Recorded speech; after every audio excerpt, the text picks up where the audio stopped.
Why, hello there. Welcome back to another episode of Everyday EDC. My name is Tyler, and before I show you the knife, I was going to do a Russian accent, and then I realized I was talking like Arnold Schwarzenegger, who technically isn't Russian.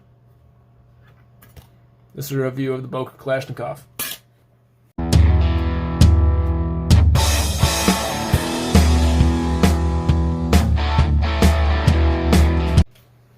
Alright, so for the review of the Boker Klashnikov, first and foremost, we have some aluminum scales here, which I'm assuming are 60-61. Every aluminum scale coming on any folding knife these days is 60-61, and they rate it as aircraft-grade aluminum.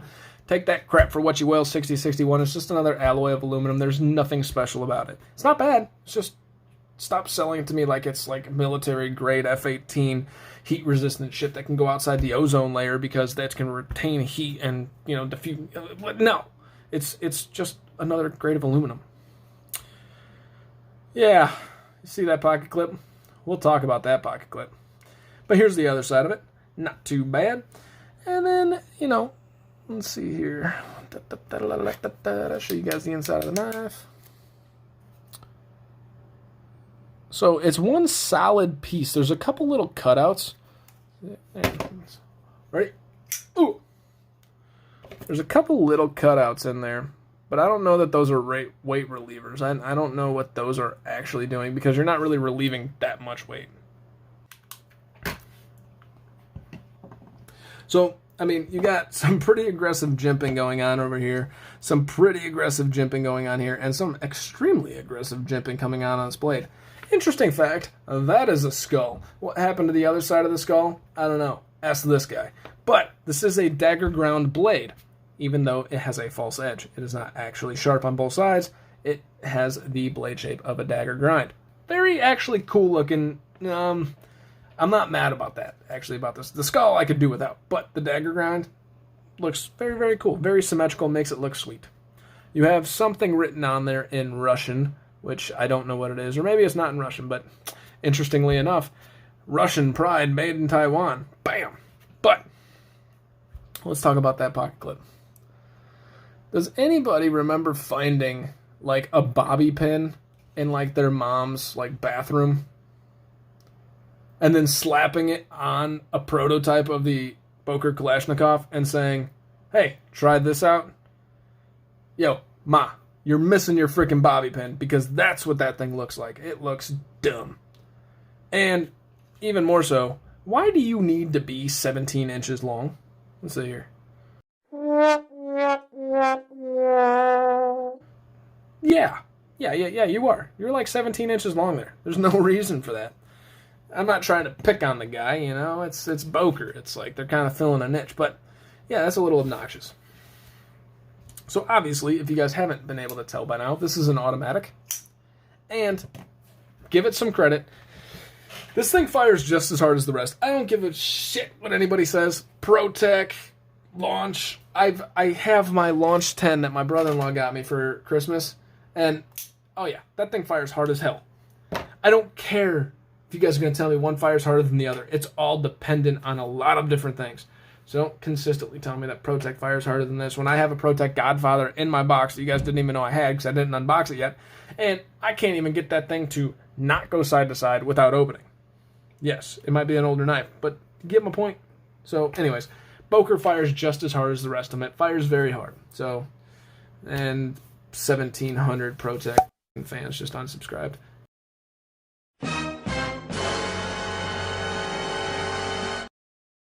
Excuse the language. Overall, though, despite kind of going off on a weird tangent here, I kind of really like this thing. I started carrying it, and I was like, there's no way I'm going to like this. I actually do. And believe it or not, I'm starting to come around to some automatic knives, and you guys got some treats on the way, just as an FYI. So this thing's a really good introduction to that. So, let's talk about the ergonomics while this is in hand and the bobby pin is stabbing me in the palm. It's not a joke. It kind of is. I can feel that bobby, each ridge of that bobby pin thing. Just. But the cool thing is this forces you into a position, okay? We say, hey, that's not good. And you're right. It's not that great. But you are locked in as crap right here, and my hand is going nowhere. While it's not the most comfortable knife to bear down on, I can definitely tell you, you are locked in. Not going anywhere. Because not only do you have these ridges that force your hand into a particular position, you have these finger guards that are part of the aluminum. This was milled out. I was looking into this trying to figure out how they did that, and I'm 99% certain that this is also aluminum right here. Yeah, I'm 99% certain that that's also aluminum right there. So your hand is so locked in and your fingers fall right in between each one. Yeah, if you're looking for a knife that you're going to put some gloves on because you won't feel the bobby pin inside your gloves anyways, and you want to really bear down on it, yeah, this might be your guy. So I'm not saying that the ergonomics are great, but I'm saying the ability for this knife not to go flying out of your hands and stab some little child walking his grandma across the street is pretty slim to none. Let's get you guys some specs.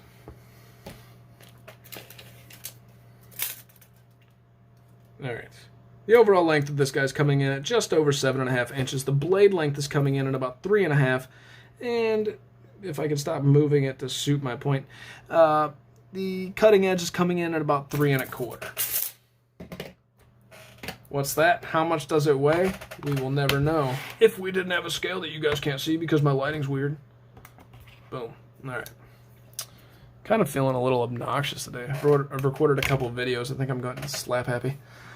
So this thing's coming in at a whopping 3.7 ounces. Not that light, but actually not that heavy either. For being a solid chunk of aluminum, you get a little bit of credit. That's kind of not bad.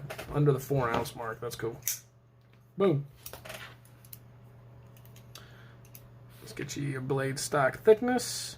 Blade stock's coming in at just about 120 thousandths, which, interestingly enough, is not bad considering you have a dagger ground blade that is fairly thick behind the edge. 30 thousandths. Yeah, about 30 thousandths behind the edge. Let's check this behind the edge just for shits and gigs. The behind the edge thickness on the false edge. Sorry. The false edge is thinner behind the edge than the actual edge. That's unique. I'm going to have to cut that loud laugh out of here because that was obnoxious. By the way, this is Aussage steel.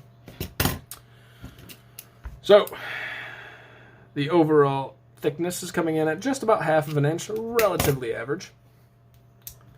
And the overall height in your pocket, relatively discreet, coming in at 1.35 inches. That's kind of average. You know, your Spyderco pair of 2s coming in at a 1.6, your pair of 3s coming in at a 1.66, and your Manix 2 is coming in at a 1.74. So this is average. You know, if it was a Spyderco, it would be small, but it's not. All right, so here is your Civivi Brigand. Yeah. Bobby pin cannot contain himself. And your Civivi Dowris. As you can see, much longer than your Dowris. Not much, maybe 1/2 inch, 3/4 inch. And slightly shorter than your Civivi Brigand. Once again, those of you that are new to my channel, the reason I show you so many size comparisons is not to flex, but it is to show you that there are several different knives that you may have seen, or maybe one of these several knives you have seen, and I want to show you something that you can compare this knife to. If you can't compare it visually, I promise you're going to see it on Blade HQ and end up with that little space pen that I bought from Wee Knives that I thought was a full-size pen and ended up only being 2 inches long. That's what could possibly happen. So this is for that reason. As you can see, the Rat Model 2 is a little bit shorter, almost, yeah, it's barely shorter. The Rat Model 1, about 1/2, 3/4 inch longer than this. It's kind of hard. I'm doing this backwards because that freaking bobby pin's pissing me off. Here is your Spyderco Shaman and your Spyderco Pair of 3. Not sure if I did these already. I kind of drawn a blank. The Pair of 3's coming in at slightly shorter, and your Shaman's coming in at about 1/2 inch longer. Last but not least, we have your Feldspar sandwich. We have your large Feldspar, or regular size Feldspar. He prefers not to be called large. He thinks that's discriminatory. And we have your mini Feldspar. Mini Feldspars coming in at about 1/2 inch shorter, and your large size Feldspars coming in at about 1/2 inch longer than this. it's plus or minus. It's eye guesstimation. So if that math doesn't work based on their overall lengths, I mean, take that with a large grain of salt. So let's talk about a quick recap of all this. I'm going to grade this based on ergonomics, aesthetics, action, value, and fit and finish. I'm going to grade it on a scale from 1 to 10 just so you guys get a feeling, just so I can grade something. Second to that, what we're going to do is I'm going to tell you my likes, my dislikes. If I were to own this is Jake's knife, by the way. Thank you, Jake, for sending this in. If this was mine, would this be a forever knife? And is the value of $42.95 really, truly worth it for this Boker automatic? So, quick recap, 6061 aluminum. We have some T6 screws all around and a T8 screw right there. This is a button plunge lock to open this Dagger ground automatic Boker knife. You have some really aggressive and, hey, fingers go here cutouts. Those are the only places your fingers are going to go. Good news is you can get 4 fingers on there. Good news is you're locked in. Bad news is you're locked into a position that you may or may not like. There is a lanyard hold right here and your mother's bobby pin clip right there. Yep. She sent her bobby pin in and they put it on the knife. She is getting royalties each time this knife is sold. This is a Dagger ground blade with a skull on either side. And the false edge, believe it or not, is thinner behind the edge than the real edge. So that's cool. Aus 8 steel. And actually the Dagger grind looks pretty sweet. That Dagger shape. False edge. You're not going to cut yourself on this. Alright. So, let us start off by rating the ergonomics. Yeah, you know, I don't know whether or not to give this like a decent score or a shitty score. I hate where my hand placement is, but I will give in that your hand is not moving, right? There is nobody that's going to take this knife away from me at all. And then they're going to see the skull and probably just walk away. I mean, sorry, Jake, I know you probably got this because you like the skull. I know the skull's a little much. But I'm going to give the ergonomics a 7, 7.5. They're not bad. They're not good. Some parts of them are bad. Some parts of them are okay. So we're going to give it a 7. Yeah, that's where we'll go. Action. Hard for me to grade action on an automatic knife because, you know what, it fires just fine. Side to side, there's a slight bit of side to side, but let's see what happens if we tighten this up. I think I tried to fix this at work and I couldn't. So like that's tight. And you see the action really falls off the mat. That's not due to lack of spring power, trust me. It's just I'm actually finding it really hard to find the sweet spot on certain knives, and maybe that's a fit and finish issue. So I'm not going to grade the action on that. I'm going to grade that into the fit and finish. Action on this, let's give it a 9. I mean, it's an automatic and it fires just fine. Fit and finish, though, because of that, because, you know, this has this weird, like, GFN, like, texturing going on there. Eggshell or something, and I guess that's okay. It just doesn't feel like it fits. The hair pocket clip that I think you can't even reverse. It's held in there by the lanyard tube, and no, it's not. It's just held in there by a standoff in the middle. I don't know, guys. I can't get over that. It's ugly as shit. Jimping all around, it's okay. So, you know, fit and finish, I'm gonna give you a 7. I mean, I don't think any thought was put into the lanyard or the pocket clip. The fact that I can't tighten this and make this without any side to side blade play, without it firing perfect. And trust me, I didn't put too much effort into it this time, but I have sat down and put a lot of effort into trying to get that to the sweet spot that's perfect, and I just can't find it. So the fit and finish is going with the 7. Sorry. The aesthetics, I mean, honestly, I really like that blade shape.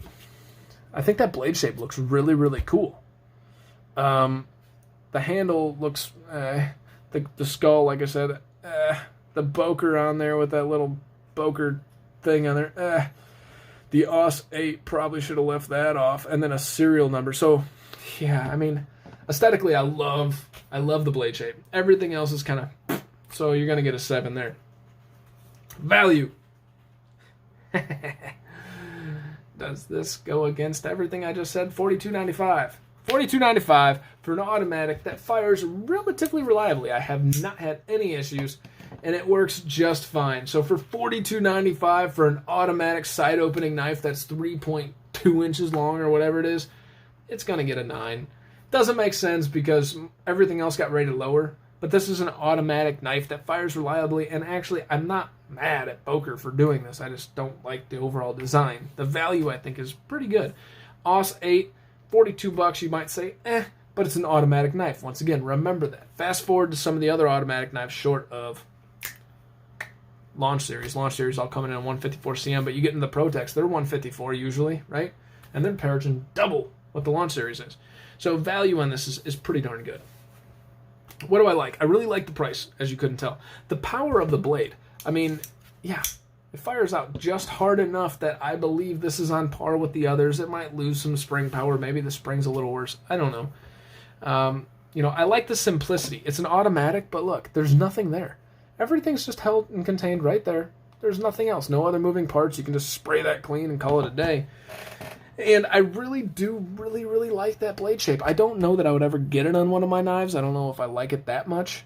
I think I just like the aesthetic look of it. And for an automatic knife with a skull on it, kind of works together, right? I mean, I think, that does fit pretty well. What don't I like? The ergonomics. I mean, the ergonomics in hand, I like how it locks me into place, but I hate everything else about the ergonomics of this knife. Nobody's going to pull it out of my hands. I'm going to give it to them and say, I don't want to hold this anymore. But it's not coming out of your hands. The skull, in my notes, I literally have, under my dislikes, skull - LOL. Once again, not trying to make fun of the skull stuff. I'm just not one of those dudes that gets in the skulls. Indiana Jones is not my guy once he went to the Crystal Skull. Not cool. And then the long-ass pocket clip, literally word for word from my notes. The long-ass bobby pin, hairpin pocket clip that looks like a French poodle's hair after she just got out of the frickin' grooming shop, right? Yeah, I'm not a huge fan of that either, right? It's just whatever. I don't know why you would do that, right? So if this were my knife, would it be a forever knife? Probably no. Just because I'm just not a fan of it.